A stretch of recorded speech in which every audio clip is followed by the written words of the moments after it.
ಸ್ನೇಹಿತರೆ ನಮಸ್ಕಾರ. ನಾನು ನಿಮ್ಮ ರಾಕೇಶ್ ಆರುಂಡಿ. ಸೌಜನ್ಯಾಳಿಗೆ ನ್ಯಾಯ ಸಿಗಬೇಕು ಅಂತ ನಿರಂತರವಾಗಿ ಅನೇಕರು ಹೋರಾಡ್ತಾ ಇದ್ದಾರೆ. ಆದರೆ ಅದು ಎಲ್ಲೋ ಕೇವಲ ಕ್ಯಾಂಪೇನ್ ಆಗಿ ಉಳಿದು ಬಿಡುತ್ತಾ ಅನ್ನಿಸ್ತಾ ಇದೆ. ಇವತ್ತಲ್ಲ ನಾಳೆ ಆ ಶಕ್ತಿ ದೇವತೆ ಸೌಜನ್ಯ ಹೆಣ್ಣು ಮಗಳಿಗೆ ನ್ಯಾಯ ಸಿಗುತ್ತೆ ಅನ್ನೋದೇ ಇನ್ನೂ ಯಕ್ಷ ಪ್ರಶ್ನೆ ಆಗಿರೋದು. ಇನ್ನು ನಾವು ಕೂಡ ಕಲಿತ ಸಣ್ಣ ಪುಟ್ಟ ಜರ್ನಲಿಸಮ್ನಿಂದ ಸೌಜನ್ಯ ಪರ ನಿಂತಿದ್ದಕ್ಕೆ ನಮ್ಮ ಕೆಲವು ವಿಡಿಯೋಗಳು ಕೂಡ ಕೆಲವರು ನ್ಯಾಯಾಲಯದ ಮೊರೆ ಹೋಗಿ ಡಿಲೀಟ್ ಕೂಡ ಮಾಡಿಸಿಬಿಟ್ರು. ನಮ್ಮ ವಾಕ್ ಸ್ವಾತಂತ್ರ್ಯವನ್ನು ಕೂಡ ಕಸಿದುಕೊಳ್ಳುವ ಪ್ರಯತ್ನವನ್ನು ಕೂಡ ಮಾಡಿಬಿಟ್ರು. ಇಲ್ಲಿ ಸೌಜನ್ಯ ಹೋರಾಟದಲ್ಲೂ ಕೂಡ ಎರಡು ಬಣಗಳಾಗಿರೋದು, ಎಷ್ಟು ಸತ್ಯ ಎಷ್ಟು ಸುಳ್ಳು, ಯಾರು ಪ್ರಾಮಾಣಿಕರು ಯಾರು ಅಲ್ಲ ಅನ್ನೋದನ್ನು ಪಕ್ಕಕ್ಕಿಟ್ಟು ಮಾತಾಡೋಣ. ಆದರೆ ಸೌಜನ್ಯ ಪರ ಹೋರಾಟದಲ್ಲಿ ಭಾಗಿಯಾಗ್ತಾ ಇದ್ದಂಥ, ಸೌಜನ್ಯ ಹೋರಾಟದಲ್ಲಿ ದನಿ ಆಗ್ತಾ ಇದ್ದಂಥ, ಅನೇಕ ಹೋರಾಟಗಳಲ್ಲಿ ಸೌಜನ್ಯ ಹೆಸರು ಹೇಳ್ಕೊಂಡು ತಮ್ಮ ದನಿಯ ಮುಖಾಂತರವಾಗಿ ಆಕೆಯ ಪರವಾಗಿದ್ದೀನಿ ಅನ್ನೋ ರೀತಿಯಾಗಿ ಮಾತನಾಡ್ತಾ ಇದ್ದಂಥ ಸಂಧ್ಯಾ ಪವಿತ್ರ ನಾಗರಾಜ್ ವಿರುದ್ಧವಾಗಿ ಇದೀಗ ಕೇಸ್ ಕೂಡ ದಾಖಲಾಗಿದೆ. ಅದು ಕೂಡ ಸೌಜನ್ಯ ಹೆಲ್ಪ್ಲೈನ್ ಹೆಸರಲ್ಲಿ ಲಕ್ಷ ವಂಚನೆ ಮಾಡಲಾಗಿದೆ ಅಂತ ಹೇಳಿ ದೂರನ್ನು ಕೊಟ್ಟಿರೋದು. ಅಸಹಾಯಕರಿಗೆ ನೊಂದವರಿಗೆ ನಾನು ಸಹಾಯ ಮಾಡ್ತೀನಿ ಅನ್ನೋ ನೆಪದಲ್ಲಿ ಬೆಳ್ತಂಗಡಿಯ ವ್ಯಕ್ತಿಗೆ ವಂಚನೆ ಮಾಡಲಾಗಿದೆ ಅನ್ನೋ ಗಂಭೀರವಾದಂಥ ಆರೋಪ ಕೇಳಿ ಬರ್ತಾ ಇದೆ. ಬೆಳ್ತಂಗಡಿ ವ್ಯಕ್ತಿ ಈಗಾಗಲೇ ದೂರನ್ನು ಕೂಡ ಕೊಟ್ಟಿದ್ದಾರೆ. ಈ ಸಂಬಂಧಪಟ್ಟ ಹಾಗೆ ಅವರು ಸೋಷಿಯಲ್ ಮೀಡಿಯಾದಲ್ಲಿ ಒಂದು ವಿಡಿಯೋ ಕೂಡ ಹರಿಬಿಟ್ಟಿದ್ದಾರೆ. ಈ ರೀತಿಯಾಗಿ ದೂರು ದಾಖಲಿಸಿರ್ತಕ್ಕಂಥ ವ್ಯಕ್ತಿ ಸೋಷಿಯಲ್ ಮೀಡಿಯಾದಲ್ಲೂ ಕೂಡ ಸಾಕಷ್ಟು ಜನಪ್ರಿಯತೆಯನ್ನು ಪಡೆದಿರ್ತಕ್ಕಂಥ ಸಿಂಗರ್ ಆಗಿರುವ ಕೆ ರಾಜೇಶ್ ತಮ್ಮದೇ ಆದಂಥ ಒಂದಿಷ್ಟು ಆರ್ಕೆಸ್ಟ್ರಾಗಳನ್ನು ಮಾಡ್ಕೊಳ್ತಾ ಇದೇ ಸೋಷಿಯಲ್ ಪ್ಲ್ಯಾಟ್ಫಾರ್ಮ್ಗಳನ್ನು ಯೂಸ್ ಮಾಡಿಕೊಂಡು ಅಲ್ಲಿ ಲೈವ್ ಬರ್ತಾ ಅನೇಕ ಫಾಲೋವರ್ಸ್ಗಳನ್ನು ಕೂಡ ಹೊಂದಿದ್ದಾರೆ. ಈ ಸಿಂಗರ್ ಕೊಟ್ಟಿರೋ ದೂರಿನ ಆಧಾರದಲ್ಲಿ ಇದೀಗ ಸಂಧ್ಯಾ ಪವಿತ್ರ ನಾಗರಾಜ್ ವಿರುದ್ಧವಾಗಿ ಕೇಸ್ ಕೂಡ ದಾಖಲಾಗಿದೆ. ಹಾಗಾದರೆ ಏನಿದು ಕೇಸ್? ಸೌಜನ್ಯ ಹೆಲ್ಪ್ಲೈನ್ ಹೆಸರಲ್ಲಿ ಹಣ ಪೀಕ್ತಾ ಇರೋದು ಸತ್ಯನಾ? ಈ ಎಲ್ಲ ವಿವರಣೆಗಳಿಗೆ ಸಂಬಂಧಪಟ್ಟ ಹಾಗೆ ಒಂದಿಷ್ಟು ಮಾಹಿತಿಯನ್ನು ನೋಡ್ತಾ ಹೋಗೋಣ. ರಾಜೇಶ್ ಕೊಟ್ಟ ದೂರಿನಲ್ಲಿ ಏನಿದೆ ಅನ್ನೋದನ್ನು ಮೊದಲು ಆರಂಭದಲ್ಲಿ ತಿಳಿಸಿಬಿಡ್ತೇನೆ. ಬೆಳ್ತಂಗಡಿ ತಾಲೂಕಿನ ಮಡಂತ್ಯಾರ್ ಬಳಿಯ ಮಾಲಾಡಿ ನಿವಾಸಿಯಾಗಿರ್ತಕ್ಕಂಥ ಕೆ ರಾಜೇಶ್ ಅನ್ನೋರು ಕೊಟ್ಟಿರೋ ದೂರಿನಂತೆ ರಾಜೇಶ್ ವೃತ್ತಿಯಲ್ಲಿ ಗಾಯಕರಾಗಿದ್ದು ಅರವಿಂದ್ ವಿವೇಕ್ ಅನ್ನೋ ಫೇಸ್ಬುಕ್ ಪೇಜ್ನಲ್ಲಿ ಲೈವ್ ಸಂಗೀತ ಕಾರ್ಯಕ್ರಮವನ್ನು ನಾನು ಕೊಡ್ತಾ ಇದ್ದೀನಿ. ನನಗೆ ಈ ಪವಿತ್ರ ನಾಗರಾಜ್ 2024ರಲ್ಲಿ ಫೇಸ್ಬುಕ್ ಮುಖಾಂತರವಾಗಿ ಪರಿಚಯವಾಗಿದ್ಲು ಅಂತ. ಅಂದರೆ ಆರಂಭದಲ್ಲಿ ಫೇಸ್ಬುಕ್ ಮುಖಾಂತರವಾಗಿ ಪರಿಚಯವಾಗಿದ್ಲಂತೆ ಸಂಧ್ಯಾ ನಾಗರಾಜ್. ಅಲ್ಲಿ ಮೆಸೆಂಜರ್ ಆಪ್ಷನ್ ಮುಖಾಂತರವಾಗಿ ಆಕೆಯನ್ನು ಪರಿಚಯ ಮಾಡಿಕೊಳ್ಳಿಕ್ಕೆ ಮುಂದಾಗಿದ್ದಾರೆ. ಅದಕ್ಕೆ ಕಾರಣ ಕೂಡ ಇದೆ.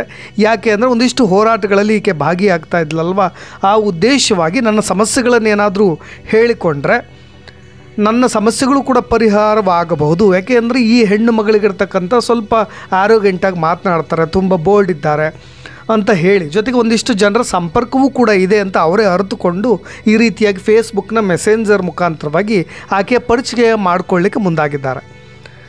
ಸೌಜನ್ಯ ಹೆಲ್ಪ್ಲೈನ್ ಹೆಸರಿನಲ್ಲಿ ವಂಚನೆಗೊಳಗಾದವರಿಗೆ ನಾನು ನೆರವಾಗ್ತಾ ಇದ್ದೀನಿ, ಅಮಾಯಕರ ಮೇಲೆ ಏನಾದರೂ ಕೇಸ್ ದಾಖಲಾಗಿದ್ದರೆ ಅವುಗಳನ್ನು ಕೂಡ ಬಗೆಹರಿಸ್ತೀನಿ ಅಂತ ಹೇಳಿ ಇದೇ ಮೆಸೆಂಜರ್ನಲ್ಲೂ ಕೂಡ ಪೋಸ್ ಕೊಟ್ಟಿದ್ರಂತೆ.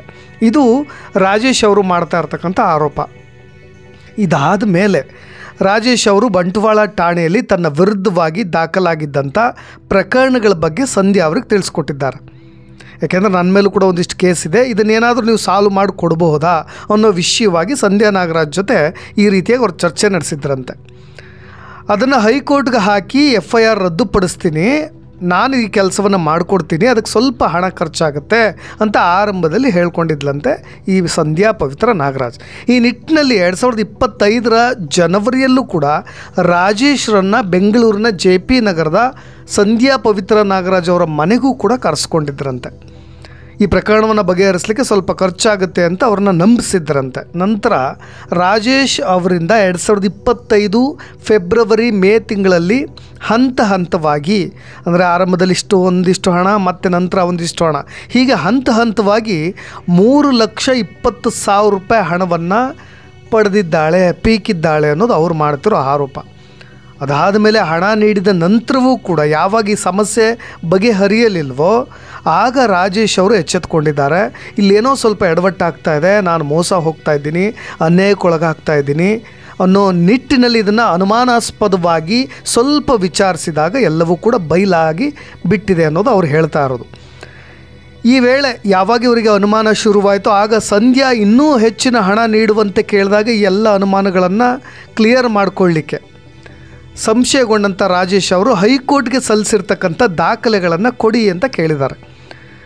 ನನಗಿರ್ತಕ್ಕಂಥ ನನ್ನ ಮೇಲೆ ಅದು ಈಗಾಗಲೇ ದಾಖಲಾಗಿರ್ತಕ್ಕಂಥ ದೂರುಗಳನ್ನು ಸಾಲ್ವ್ ಮಾಡ್ಕೊಡ್ಲಿಕ್ಕೆ ಸಂಧ್ಯಾ ಪವಿತ್ರ ನಾಗರಾಜ್ ಅವರು ಹೇಳಿದರು. ಅವರು ಹೈಕೋರ್ಟ್ಗೆ ಆ ದಾಖಲೆಗಳನ್ನೆಲ್ಲ ಸಲ್ಲಿಸಿ ನಾ ಕ್ಲಿಯರ್ ಮಾಡಿಕೊಡ್ತೀನಿ ಅಂತಲೂ ಕೂಡ ಅವ್ರು ಹೇಳಿದರು. ಹಾಗಾದರೆ ನೀವು ಹೈಕೋರ್ಟಿಗೆ ಸಲ್ಲಿಸಿರ್ತಕ್ಕಂಥ ದಾಖಲೆಗಳನ್ನು ನನಗೆ ಕೊಡಿ ಅಂತ ಪ್ರಶ್ನೆ ಮಾಡಿದ್ದಾರೆ. ಆಗ ಸಂಧ್ಯಾ ಉಲ್ಟಾ ಹೊಡೆದ್ಬಿಟ್ರಂತೆ. ಉಲ್ಟಾ ಹೊಡೆದಿರೋದು ಯಾವ ರೀತಿಯಾಗಿ ಅಂದರೆ, ತಿರುಗಿ ಬಿದ್ದಿರೋದು ಅವಾಚ್ಯ ಶಬ್ದಗಳಿಂದ ಬೈದು ಕೈಕಾಲು ಮುರಿಸ್ತೀನಿ ಅಂತ ಬೆದರಿಕೆ ಕೂಡ ಹಾಕಿರೋದು. ತಾನು ಕೊಟ್ಟಂಥ ಹಣವನ್ನು ಕೇಳಿದ್ದಕ್ಕೆ ಈ ರೀತಿಯಾಗಿ ಬೆದರಿಕೆಯನ್ನು ಕೂಡ ಹಾಕಿದ್ದಾರಂತೆ. ಅದಕ್ಕೆ ಸಂಬಂಧಪಟ್ಟ ಹಾಗೆ ರಾಜೇಶ್ ಈ ಬಗ್ಗೆ ಪುಂಜಾಲಕಟ್ಟೆ ಠಾಣೆಯಲ್ಲೂ ಕೂಡ ದೂರು ಕೊಟ್ಟಿದ್ದಾರೆ. ಈಗಾಗಲೇ BNS ಆ್ಯಕ್ಟ್ ಪ್ರಕಾರ 318 ಅಂದರೆ 318(4) ಮತ್ತು 351(2) ಸೆಕ್ಷನ್ ಅಡಿಯಲ್ಲಿ ಪೊಲೀಸರು ಕೂಡ ಪ್ರಕರಣವನ್ನು ದಾಖಲಿಸಿಕೊಂಡಿದ್ದಾರೆ. ಆದರೆ ಸಂಧ್ಯಾ ಪವಿತ್ರ ನಾಗರಾಜ್ ಬಗ್ಗೆ ಇದೊಂದೇ ಆರೋಪಗಳು ಕೇಳಿಬರ್ತಾ ಇಲ್ಲ. ಏಕೆಂದರೆ ಅನೇಕ ಕೇಸ್ಗಳು ಕೂಡ ಈಗ ತಳುಕಿ ಹಾಕ್ಕೊಳ್ತಾ ಇರೋದು. ಇದೇ ಪವಿತ್ರ ನಾಗರಾಜ್ ಹಿಂದೆ ಚಳುವಳಿ ಹೋರಾಟದ ನೆಪದಲ್ಲಿ ಹತ್ತಿರವಾಗಿ STPI ಮುಖಂಡರಾಗಿರ್ತಕ್ಕಂಥ BR ಭಾಸ್ಕರ್ ಪ್ರಸಾದ್ ಅವ್ರನ್ನ ಹನಿ ಟ್ರ್ಯಾಪ್ ಕೂಡ ಮಾಡಿದ್ರು ಅನ್ನೋ ಆರೋಪ ಕೂಡ ಕೇಳಿಬರ್ತಾ ಇದೆ. ಅದು ಕೂಡ ಬೆಂಗಳೂರಿನಲ್ಲಿ ಪ್ರಕರಣ ದಾಖಲಾಗಿ ಬಂಧಿತಲಾಗಿದ್ರು ಅನ್ನೋ ಆರೋಪವೂ ಕೂಡ ಇದೆ. ಈ ಹಿಂದೆಯೂ ಕೂಡ ರಾಜ್ಯದ ಹಲವು ಜಿಲ್ಲೆಗಳ ಯುವಕರಿಗೂ ಕೂಡ ಸರ್ಕಾರಿ ಕೆಲಸವನ್ನು ಕೊಡಿಸ್ತೀನಿ ಅಂತಲೂ ಕೂಡ ವಂಚಿಸಿದ್ರಂತೆ. ಈ ಥರದ ಅನೇಕ ಆರೋಪಗಳು ಕೂಡ ಇನ್ನು ಇದಕ್ಕೂ ಹೆಚ್ಚಿನದಾಗಿ DCM ಆಗಿರ್ತಕ್ಕಂಥ DK ಶಿವಕುಮಾರ್, ಸಿದ್ದರಾಮಯ್ಯ, ಈಗ ಆಡಳಿತಾರೂಢ ಸರ್ಕಾರದಲ್ಲಿರ್ತಕ್ಕಂಥ ಕೆಲವು ಕಾಂಗ್ರೆಸ್ ನಾಯಕರ ಜೊತೆ ಫೋಟೋ ತೆಗೆಸ್ಕೊಳ್ಳೋದು, ಅದನ್ನು DPಗೆ ಇಟ್ಕೊಳ್ಳೋದು, ಅವರೆಲ್ಲರ ಪರಿಚಯ ಇದೆ ಅಂತ ಹೇಳ್ಕೊಳ್ಳೋದು, ಹೀಗೆ ಅವರ ಹೆಸರು ಹೇಳ್ಕೊಂಡು ಲಕ್ಷ ಲಕ್ಷ ವಂಚನೆ ಮಾಡಿರ್ತಕ್ಕಂಥ ಪ್ರಕರಣಗಳು ಕೂಡ ದಾಖಲಾಗಿವೆ ಎನ್ನಲಾಗ್ತಾ ಇದೆ. ಆದರೆ ಪೊಲೀಸರು ಈ ಕೇಸನ್ನು ದಾಖಲು ಮಾಡ್ಕೊಳ್ತಾ ಇದ್ರು. ಆದರೂ ಯಾವುದೇ ಕಠಿಣ ಕ್ರಮಕ್ಕೆ ಮುಂದಾಗದೇ ಇರೋ ಕಾರಣಕ್ಕೆ ಇದೀಗ ಮತ್ತೊಂದು ವಂಚನೆ ಪ್ರಕರಣ ಬಯಲಿಗೆ ಬಂದುಬಿಟ್ಟಿದೆ. ಪೊಲೀಸರು ಸೂಕ್ತ ಕ್ರಮ ಜರುಗಿಸದೇ ಇದ್ದ ಇನ್ನಷ್ಟು ಅಮಾಯಕ ಜನರು ಕೂಡ ವಂಚನೆಗೆ ಬಲಿಯಾಗ್ತಾನೆ ಇದ್ದಾರೆ ಅಂತ ಈಗ ಅನ್ಯಾಯಕ್ಕೊಳಗಾಗಿರ್ತಕ್ಕಂಥ ರಾಜೇಶ್ ಅಲವತ್ತುಕೊಂಡಿರೋದು. ಸ್ನೇಹಿತರೆ, ರಾಜೇಶ್ ಕೂಡ ಸಿಂಗರ್. ನಾನು ಹೇಳಿದ್ನಲ್ವ, ಆರಂಭದಲ್ಲಿ ಅರವಿಂದ್ ವಿವೇಕ್ ಅನ್ನೋ ಪೇಜ್ ಮುಖಾಂತರ ಅಲ್ಪ ಸ್ವಲ್ಪ ತಮ್ಮ ಜೀವನೋಪಾಯಕ್ಕಾಗಿ ಕಷ್ಟಪಟ್ಟು ದುಡಿತಾ ಇದ್ದಾರೆ. ತಮ್ಮದೇ ಟೀಮ್ನಲ್ಲಿ ಒಂದು 4-6 ಜನ ಸಿಂಗರ್ಸ್ಗಳನ್ನು ಇಟ್ಕೊಂಡಿದ್ದಾರೆ. ಲೈವ್ ಬರ್ತಾರೆ, ಅದ್ರ ಮುಖಾಂತರ ಒಂದಿಷ್ಟು ಫಾಲೋವರ್ಸ್ಗಳನ್ನು ಇಂಪ್ರೆಸ್ ಮಾಡ್ತಾರೆ. ಅವ್ರ ಬರ್ಡೇಗೆ ವಿಶ್ ಮಾಡೋದ್ರ ಮುಖಾಂತರವಾಗಿ ಅವರಿಂದ ಸ್ವಲ್ಪ ಹಣವನ್ನು ಕೂಡ ಪಡೀತಾರೆ. ಇನ್ನು ಅವ್ರ ಜೊತೆಗಿರ್ತಕ್ಕಂಥ 4-6 ಸಿಂಗರ್ಸ್ಗಳಿಗೆ ಇವರೇ ಪೇಮೆಂಟ್ ಕೂಡ ಮಾಡ್ತಾರೆ. ಆದರೆ ಈ ಕೇಸ್ನಲ್ಲಿ ನನಗೊಂದು ಬೇಜಾರೇನಿದೆ ಅಂದರೆ, ಸೌಜನ್ಯ ಹೆಸರನ್ನು ಹೇಳ್ತಾ ಇರೋದು.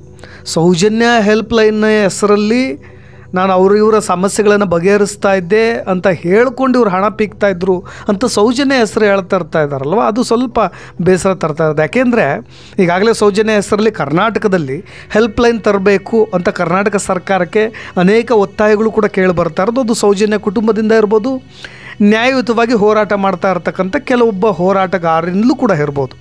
ಇನ್ನು ಲೈಂಗಿಕ ದೌರ್ಜನ್ಯಕ್ಕೊಳಗಾದಂಥ ಹೆಣ್ಮಕ್ಳಿಗೆ ನ್ಯಾಯ ಸಿಗಲಿ ಅನ್ನೋದಕ್ಕೆ ಒಂದು ಸೌಜನ್ಯ ಹೆಸರಲ್ಲಿ ಹೆಲ್ಪ್ಲೈನ್ ಬೇಕು ಅಂತ. ಆದರೆ ಈ ಹೆಸರಲ್ಲಿ ಸೌಜನ್ಯ ಹೆಸರು ಯಾಕೆ ಅನ್ನೋದೇ ನನ್ನ ಬೇಸರ ಕೂಡ. ಅವರವರ ಬೇಳೆಗಳನ್ನು ಬೇಯಿಸ್ಕೊಳ್ಳಿಕ್ಕೆ, ಅವರವರ ಪರ್ಸ್ನಲ್ ಕೆಲಸಗಳನ್ನು ನಿಭಾಯಿಸ್ಕೊಳ್ಳಿಕ್ಕೆ ಅವರವರು ಈ ಸೌಜನ್ಯ ಹೆಸರನ್ನು ಟ್ಯಾಗ್ಲೈನಾಗಿ ಮಾಡ್ಕೊಳ್ತಾ ಇದ್ದಾರಲ್ವ, ಅವರ ವಿರುದ್ಧವಾಗಿ ಖಂಡಿತವಾಗಿಯೂ ಕಾನೂನಾತ್ಮಕವಾಗಿ ಕ್ರಮ ಜರುಗಿಸಬೇಕು ಅನ್ನೋದೇ ನನ್ನ ವಾದವೂ ಕೂಡ. ಇನ್ನಷ್ಟು ಅಪ್ಡೇಟ್ಸ್ಗಳೊಂದಿಗೆ ಮತ್ತೆ ಬರ್ತೀನಿ. ನಾನು ರಾಕೇಶ್ ಆರುಂಡಿ. ಧನ್ಯವಾದ.